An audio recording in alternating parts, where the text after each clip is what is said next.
స్నేహధర్మం కవి బమ్మెర పోతన్న గారు. 15వ శతాబ్దానికి చెందిన బమ్మెర పోతన్న భక్త కవి. అందరికీ అర్థమయ్యే రీతిలో రచనలు రాయగల సహజ పండితుడు. పోతన్న గారు వరంగల్ దగ్గర బమ్మెర గ్రామవాసి. ఈయన గురువు యవటూరి సోమనారాధ్యుడు. పోతన్న గారి కవితా శైలి ఎంతో సహజంగాను మధురంగాను ఉంటుంది. పోతన్న గారి రచనలు వీరభద్ర విజయం, నారాయణ శతకం, భోగిని దండకం. పోతన్న గారు రచించిన ఆంధ్ర మహాభాగవతంలోని పద్యాలు కొన్నైనా రాని తెలుగువారంటూ ఉండరు. అంతటి అద్భుతమైన పద్యాలు, అందరికీ అర్థమయ్యేలాంటి పద్యాలు రాయగల సహజ పండితుడు మన పోతన్న గారు. ప్రస్తుత పాఠ్యభాగం ఆంధ్ర మహాభాగవతంలోని దశమ స్కందము ఉత్తర భాగంలోనిది. స్నేహం యొక్క గొప్పతనం గురించి ప్రపంచానికి చాటి చెప్పడమే ఈ పాఠం యొక్క ముఖ్య ఉద్దేశం. ప్రపంచం ఉన్నంత వరకు స్నేహం ఉంటుంది, స్నేహం ఉన్నంత వరకు ప్రపంచం ఉంటుంది. ఎందుకంటే స్నేహానికి మించిన ధర్మం వేరొకటి లేదు. మరి ఇప్పుడు మన స్నేహధర్మం పాఠం యొక్క గొప్పతనం గురించి తెలుసుకుందామా? శ్రీకృష్ణుడు కుచేలుడు చిన్ననాటి స్నేహితులు. పెరిగి పెద్దయ్యాక శ్రీకృష్ణుడు భోగభాగ్యాలతో, అష్టైశ్వర్యాలతో, ఆనందాల చిరునవ్వులతో 8 మంది భార్యలు, 16,000 మంది గోపికలతో ద్వారకా నగరంలో ఉన్నాడు.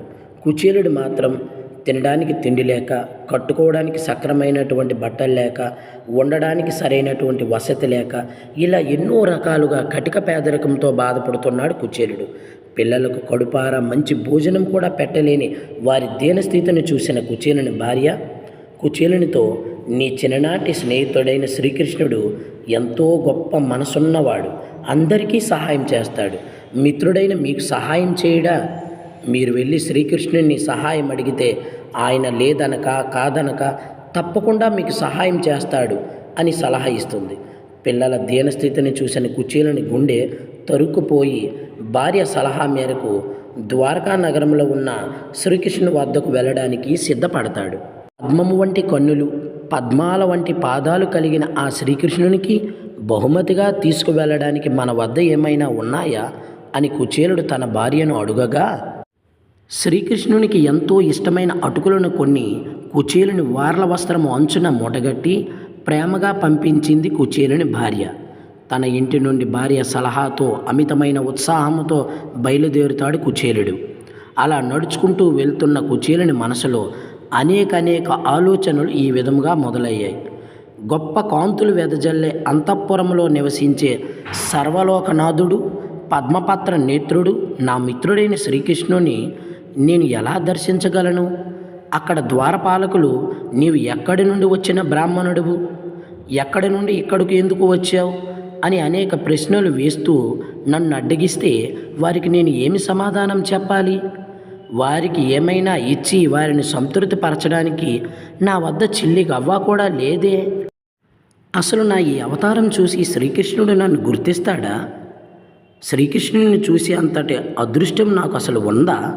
శ్రీకృష్ణుడు నన్ను నిర్లక్ష్యం చేయుడు కదా.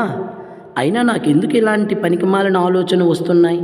శ్రీకృష్ణుని కరుణా కటాక్ష వీక్షణలు ఉంటే చాలు అనుకుంటూ ద్వారకా నగరమును చేరుకున్నాడు కుచేలుడు. శ్రీకృష్ణుని చూసిన కుచేలుడు సమీపమునకు వెళ్ళబోవునంతలో ద్వారపాలకులు, కృషించిన అవయవములు కలవాడు, చిరిగిన వస్త్రాలు ధరించినవాడు, దరిద్రంతో తాండవం చేసినట్లు ఉన్నాడని తలంచి లోపలికి అనుమతించక ద్వారము వద్దనే కుచేలుని అడ్డగించారు. ద్వారము వద్ద కుచేలుడిని చూసిన శ్రీకృష్ణుడు తన హంసతూలిక తల్పము నుండి దిగి మిక్కిలి ప్రేమతో పరుగున కుచేలుని వద్దకు ఎదురుగా వెళ్ళి ప్రేమతో తనను కౌగులించుకున్నాడు. చిన్నపిల్లలను, చుట్టాలను గౌరవించే విధముగా తగిన రీతిలో తన చెయ్యిని పట్టుకొని నడిపించుకుంటూ తన హంసతూలిక తల్పంపై కూర్చోబెట్టుకున్నాడు. ఎంతో గౌరవ మర్యాదలతో బంగారు పాత్రను కుచేలుని పాదాల కింద పెట్టి వెండి పాత్రతో రుక్మిణీదేవి నీరు పోయగా శ్రీకృష్ణుడు కుచేలుని పాదాలు కడిగి ఆ పాదాలు కడిగిన జలాన్ని భక్తితో తన తలపై చల్లుకొని మృదువైన కస్తూరి పచ్చ కర్పూరం కలిపిన చందనాన్ని అతని శరీరంపై నిండారా పూసి అలసట తీరునట్లు తాటాకు విసనకర్రలతో విసిరి ఆనందాన్ని కలిగించు సువాసనలతో అగరు ధూపాన్ని సమర్పించి ప్రకాశించే మణిదీపాలతో హారతిచ్చాడు. శ్రీకృష్ణుడు చేసిన ఎంతటి గొప్ప సత్కారాలను పొందిన శ్రీకృష్ణుడు చేసినటువంటి ఎంతటి గొప్ప సత్కారాలను పొందిన కుచేలుడు ఆనందంతో తనను తానే మైమరిచిపోయాడు. తన స్నేహితుడి కోసం ప్రేమగా తెచ్చినటువంటి వార్ల వస్త్రము అంచున ఉన్న అటుకుల మూటను విప్పి శ్రీకృష్ణునికి ప్రేమగా తినిపించాడు కుచేలుడు. శ్రీకృష్ణుడు ఆ అటుకులను తింటూ, ఆహా, ఇంతటి రుచికరమైన పదార్థములను నేను ఈ మధ్యకాలంలో ఎన్నడూ భుజించలేదు అంటూ శ్రీకృష్ణుడు కుచేలునితో, ఓ బ్రాహ్మణ శ్రేష్ఠుడా, వేదం చదవడంలో నైపుణ్యం కలవాడివి, మంచి వంశంలో జన్మించి వివాహమైన నీ భార్య తన మంచి ప్రవర్తనతో నీతో సమానంగా ఉంటున్నదా? ఆలోచించి చూస్తే నీకు ఇల్లు, పొలం, ధనం, భార్య బిడ్డల యందు మనస్సులో మమకారం ఉన్నట్లు లేదనిపిస్తున్నది. నేను లోకరీతి కోసం కర్మలను చేస్తూ ఉంటాను. అట్లా కొందరు వేడుకతో తగిన పనులు చేస్తూ ఇంద్రియ నిగ్రహం కలిగి గొప్ప నియమాలతో ఈ భూమిపై ఉత్తములుగా ఉంటారని శ్రీకృష్ణుడు కుచేలునితో కుశల ప్రశ్నలు వేస్తూ మాట్లాడుతుండగా దీనిని చూసిన చెలికత్తెలు, అంతఃపుర స్త్రీలు, ఆహా, ఈ బ్రాహ్మణుడు పూర్వజన్మలో ఎంతటి తపస్సు చేసుకున్నాడో, ఎంత పుణ్యం సంపాదించుకున్నాడో, లేకుంటే యోగీశ్వరులచే మిక్కిలి కొనియాడబడుతూ ప్రకాశింపబడే విశ్వవిభుడు లక్ష్మీదేవి భర్త అయిన శ్రీకృష్ణుని శయ్యపై కూర్చొని ఉన్నాడు. ఆహా, ఎంతటి భాగ్యము, ఎంతటి అదృష్టము! మునిశ్రేష్ఠులకు కూడా అందని గొప్ప గౌరవం నేడితను పొందాడు కదా. యదుకుల శ్రేష్ఠుడైన శ్రీకృష్ణుడు తన యొక్క మెత్తటి శయ్యపై దిగి స్త్రీరత్నమైన లక్ష్మీదేవితో ఆలోచించగా ఎదురేగి సంతోషం కలుగునట్లు కౌగులించుకొని ప్రేమ, గౌరవ మర్యాదలతో అతనికి సంతోషం కలుగజేస్తూ సాదర స్వాగత మర్యాదలు చేశారు. మురారిని వాయించే తన పవిత్రమైన హస్తాలతో శ్రీకృష్ణుడు కుచేలుని చేతిని తన చేతిలో ఉంచుకొని గురుకుల ఆశ్రమంలో సంగతులను ఎంత చక్కగా ముచ్చడించుకుంటున్నారని అంతఃపుర స్త్రీలు తమలో తాము ఆనందంగా మాట్లాడుకున్నారు. ఎంతో ఆశ్చర్యంగా మాట్లాడుకున్నారు రాణివాసపు స్త్రీలు, అంతఃపుర స్త్రీలు. శ్రీకృష్ణుని ఆనందాన్ని చూసిన కుచేలుడు తన దీనస్థితిని గురించి చెబితే ఎక్కడ తన స్నేహితుడు బాధపడతాడో అని ఆలోచించుకొని సహాయం అనకుండానే వెనుతిరిగాడు కుచేలుడు.